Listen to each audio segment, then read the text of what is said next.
আসসালামু আলাইকুম, কেমন আছেন সবাই? আশা করছি অনেক ভালো আছেন। আজ আমি তৈরি করব নদীর বাচা বা বাছা মাছের দারুণ স্বাদের এক রেসিপি। রেসিপিটি দেখতে যতটা ভালো লাগছে, খেতে কিন্তু তার থেকেও অনেক বেশি ভালো হয়েছিল। প্রথমে আমি মাছগুলোকে কেটে ধুয়ে পরিষ্কার করে নিয়েছি, তারপর 10 মিনিট লবণ দিয়ে রেখে তারপরে আবারও খুব ভালো মতো ধুয়ে নিয়েছি। আমার এই রেসিপিটির জন্য লাগছে আলু এবং বেগুন। আমি প্রথমে বেগুনগুলোকে ঠিক এইভাবে আলুর মতো কেটে নিয়েছি। তাতে আমি দিয়ে দিচ্ছি হলুদ গুঁড়ো এবং কাশ্মীরি লাল মরিচের গুঁড়ো দিয়ে কিছু সময় মেখে রাখছি। খেয়াল করেছেন নিশ্চয়ই, আমি কিন্তু কোনো লবণ দেইনি। আমি আলুগুলোকেও সুন্দরভাবে কেটে নিয়েছি আর নিয়েছি পেঁয়াজ কুচি করে। চুলোয় একটি প্যান বসিয়ে তাতে আমি দিয়ে দিচ্ছি প্রয়োজন মতো সর্ষের তেল। আপনারা চাইলে সয়াবিন তেলেও করে নিতে পারেন। ফোড়নে দিয়ে দিচ্ছি কালো জিরে। কালো জিরেটা 30 সেকেন্ড মতো ভেজে নিচ্ছি। তারপর এতে দিয়ে দিচ্ছি পেঁয়াজ কুচিগুলো। খুব ভালো মতো নেড়ে চেড়ে ভেজে নিতে হবে। নদীর মাছ কিন্তু খেতে দারুণ লাগে। আর এই সময়, শীতের সময় যদি নতুন আলু, টমেটো, বেগুন, ফুলকপি কিংবা সিম এগুলো দিয়ে যদি কারিটা করেন তাহলে কিন্তু আরো বেশি খেতে মজার হয়। আচ্ছা, ভাজা হয়ে গেলে এতে আমি দিয়ে দিচ্ছি হলুদ গুঁড়ো, দিয়ে দিচ্ছি কাশ্মীরি লাল মরিচের গুঁড়ো, দিয়ে খুব ভালো মতো নেড়ে চেড়ে মিশিয়ে নিচ্ছি।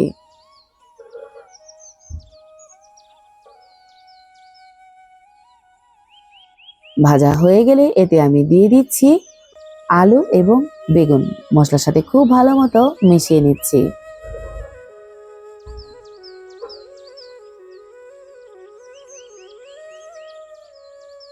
আমি সবসময় বলে থাকি যে কোনো মশলা বা যে কোনো গুঁড়ো মশলা হোক, বাটা মশলা হোক, তা কিন্তু কষানোতেই খাবারের স্বাদটা বেড়ে যায়।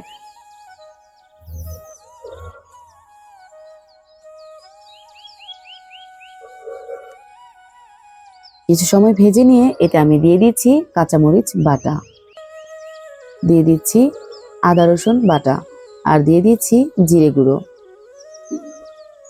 দিয়ে দিচ্ছি স্বাদ মতো লবণ।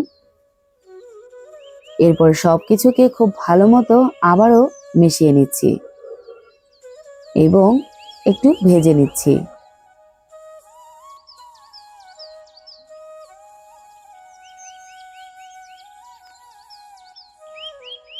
ভাজার সময় যদি আপনাদের একটু পানি প্রয়োজন হয় তাহলে কিন্তু অ্যাড করতে পারেন।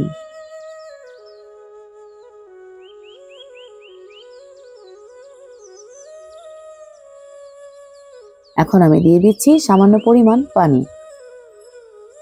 আবারও নেড়েচেড়ে খুব ভালোভাবে সবকিছু একসাথে কষিয়ে নিচ্ছি। বাচ্চা মাছে কিন্তু খুব একটা কাটা থাকে না, তাই বাচ্চারা কিন্তু সহজেই খেতে পছন্দ করে। আচ্ছা, আলুটা কিন্তু আমার 90% সেদ্ধ হয়ে গিয়েছে।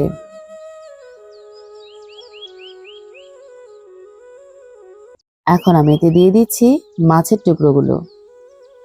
ঠিক এই অবস্থায় খুব ভালো মতো নেড়েচেড়ে মাছের সাথে মশলা এবং সবজিগুলোকে মিশিয়ে নিতে হবে। আপনারা যদি চান তাহলে এখানে বেগুনটা স্কিপ করে যেতে পারেন, তার বদলে দিতে পারেন সিম কিংবা ফুলকপি, অথবা আপনাদের পছন্দের যে কোনো সবজি অ্যাড করতে পারেন।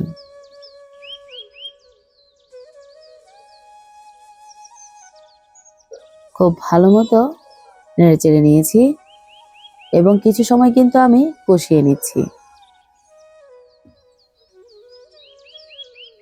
একটু লক্ষ্য রাখবেন যেন মাছগুলো ভেঙে না যায়। এখন আমি দিয়ে দিচ্ছি সামান্য পরিমাণ ঝোলের জন্য পানি। আমি আমার প্রয়োজন মতো কিন্তু পানি দিয়েছি, দেখতেই পাচ্ছেন সবজি এবং মাছগুলো কিন্তু ভেসে আছে। এর উপরে এখন আমি দিয়ে দিচ্ছি টমেটো, একদম টাটকা টাটকা শীতের লাল লাল টমেটো। খেতে একটু টকটক, তাই তরকারিটাও কিন্তু হয় দারুণ স্বাদের। কিছু সময় ঢেকে রেখেছিলাম, দেখতেই পাচ্ছেন কেমন লাগছে।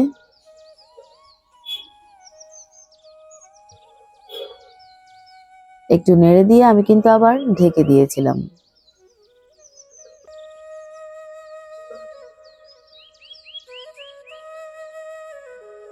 ঠিক এইভাবে একটু আলতো করেই নেড়ে দিতে হবে অথবা একটু ঝাঁকিয়ে দিতে হবে।